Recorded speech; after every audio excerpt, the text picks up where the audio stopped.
Halo, apa kabar pemirsa? Berjumpa kembali dalam aktual edisi 23 Januari 2014. Bersama saya, Adinda Pertiwi, selama beberapa menit ke depan akan menemani Anda dengan berita-berita seputar Kota Pekalongan dan sekitarnya. Hanya di aktual.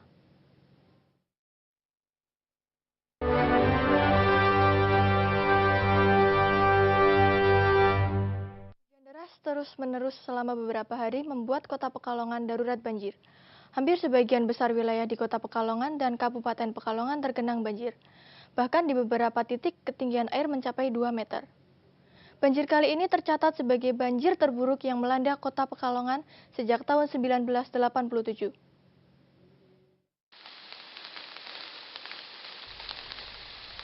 Curah hujan tinggi di wilayah Pekalongan menyebabkan beberapa wilayah terendam banjir.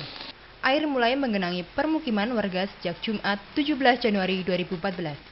Setelah hujan deras terus mengguyur sejak dini hari hingga Jumat sore.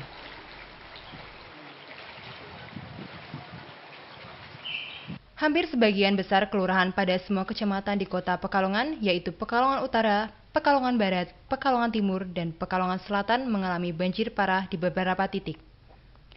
Sementara di Kabupaten Pekalongan, tercatat 53 desa dari 8 kecamatan juga mengalami banjir. Ketinggian air bervariasi, beberapa titik dilaporkan ketinggian air mencapai 1 hingga 2 meter. Hal ini memaksa 7.000 warga Pekalongan harus meninggalkan tempat tinggalnya dan sementara bertahan di tempat pengungsian.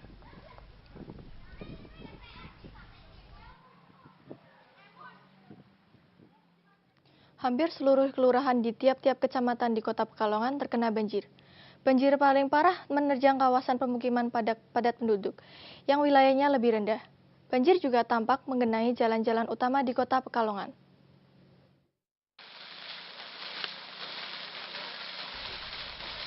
Banjir yang melanda Kota Pekalongan hampir menggenangi sebagian besar wilayah, seperti di sebagian kelurahan di Kecamatan Pekalongan Timur. Lalu di Kecamatan Pekalongan Selatan, banjir menimpa Kelurahan Banyu Urip, Kradenan, Jenggot, dan Buaran. Sedangkan di Kecamatan Pekalongan Barat, Kelurahan Tirto, Pasir Sari, Sapuro, Bendan, dan Medono memang menjadi langganan banjir. Sementara di Kecamatan Pekalongan Utara, hampir seluruh kelurahan tergenang.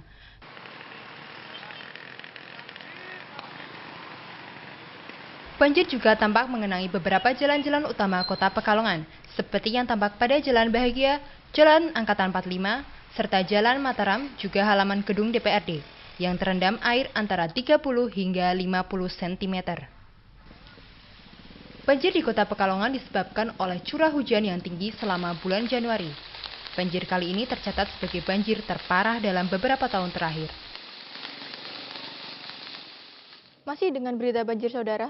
Wilayah yang cukup parah terkena banjir selain Pekalongan Utara ada di Kecamatan Pekalongan Barat, seperti di Kelurahan Tirto dan Karangjompo. Banjir diakibatkan oleh Sungai Meduri yang meluap. Warga pun beramai-ramai membangun tanggul agar air tidak semakin meluap ke permukiman. Wilayah terdampak banjir cukup parah antara lain ada pada Kelurahan Klego, Tirto, Pasir Sari, dan Karangjompo. Ketinggian air di beberapa titik mencapai 2 meter. Ribuan warga pun terpaksa dipindahkan ke tempat pengungsian. Di wilayah Karangjompo, ketinggian air bervariasi antara 50 cm hingga 1 meter. Banjir di wilayah ini disebabkan oleh Sungai Meduri yang meluap. Warga yang bertahan di rumah mengeluh lambannya bantuan dari pemerintah daerah.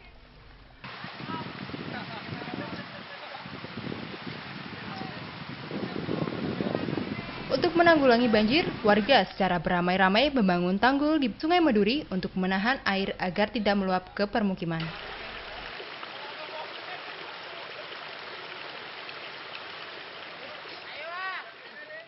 Jangan kemana-mana pemirsa, karena setelah jeda ini aktual akan segera kembali.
Oh, her eyes make the stars look like they're not shining.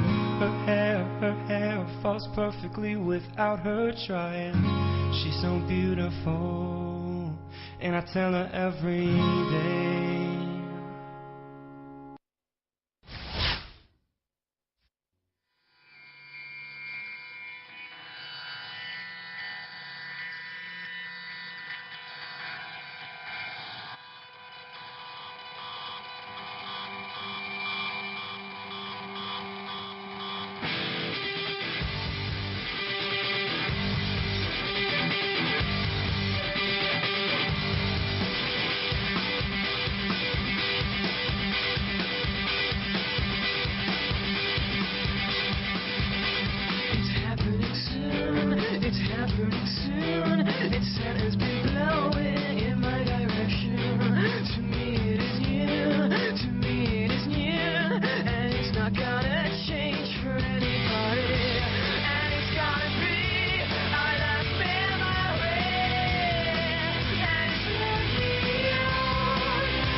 Banjir yang melanda Kota Pekalongan dan Kabupaten Pekalongan memaksa lebih dari 7.000 orang meninggalkan rumah mereka akibat ketinggian banjir yang mencapai 2 meter.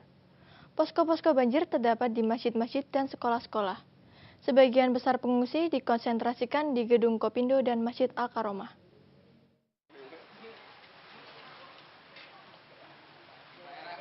Ribuan warga Pekalongan yang terlanda banjir tinggal di tempat-tempat pengungsian. Posko pengungsian tersebar di setiap kecamatan di Pekalongan sebab luasnya wilayah yang terkena banjir.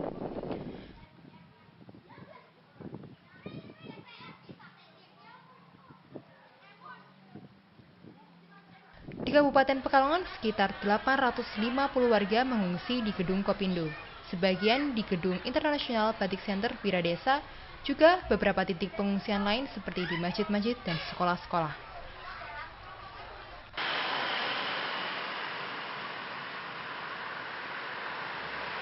Di Kota Pekalongan sendiri, posko banjir terdapat di Masjid Al-Karomah, Kecamatan Tirto, yang didiami oleh sekitar 600 warga Kecamatan Tirto, Pasir Sari, dan Karangjompo.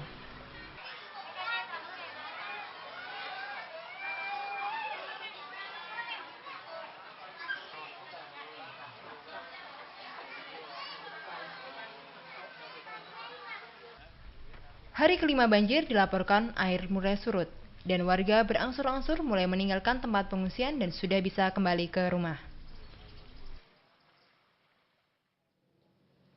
Beralih ke berita lain pemirsa, pameran seni rupa drawing digelar di Kota Pekalongan.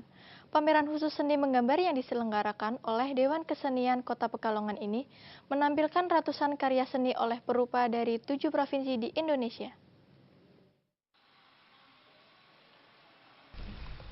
Dewan Kesenian Kota Pekalongan bersama 78 perupa dari 7 provinsi di Indonesia menggelar pameran seni rupa drawing lintas batas di Gedung Kesenian Jalan Jatayu, Kota Pekalongan.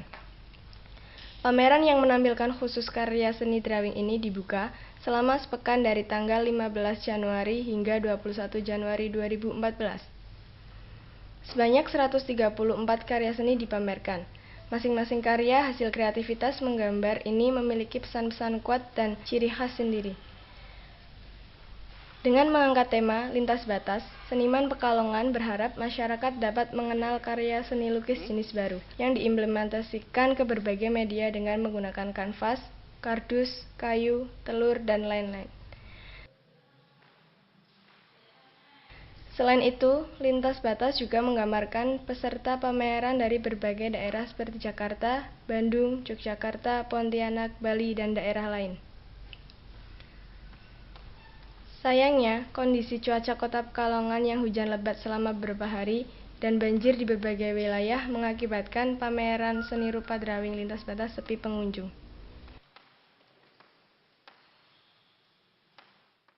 Berita tadi sekaligus menutup perjumpaan kita dalam aktual edisi 23 Januari 2014. Saya Adinda Pertiwi beserta kerabat kerja yang bertugas mengucapkan terima kasih. Tetap saksikan aktual dan program acara WPI TV lainnya hanya di wpitv.stimik.wp.ac.id. Salam, sampai jumpa.